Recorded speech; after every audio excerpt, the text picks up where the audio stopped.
अस्सलाम वालेकुम दोस्तों। दुनिया अजीब व गरीब वाक़यात से भरी पड़ी है। ऐसा ही एक अजीब वाक़या तुर्की के शहर इस्तांबुल में पेश आया, जहां एक मशहूर हॉस्पिटल के इमरजेंसी वार्ड में एक बिल्ली अपने बीमार बच्चे को ले आई।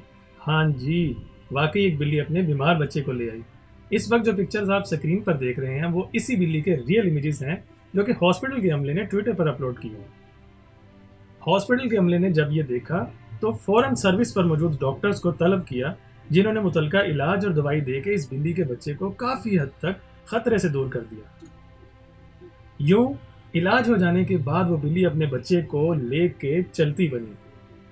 इससे ज़्यादा हैरानकुन बात यह है कि हॉस्पिटल के अमले का कहना है कि ऐसा पहली बार नहीं हुआ, बल्कि इससे कबल भी कई बार बिल्लियां खुद या अपने छोटे बीमार बच्चों को इलाज के लिए हॉस्पिटल ला चुकी हैं।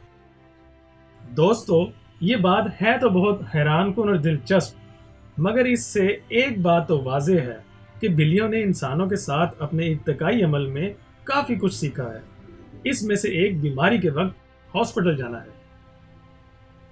आपको ये वीडियो कैसी लगी कमेंट सेक्शन में ज़रूर बताइएगा, और अगर अच्छी लगी तो इसको लाइक और अपने दोस्तों के साथ ज़रूर शेयर कीजिएगा, और मज़ीद दिलचस्प वीडियोस देखने के लिए मेरे चैनल को ज़रूर सब्सक्राइब कीजिएगा। शुक्रिया।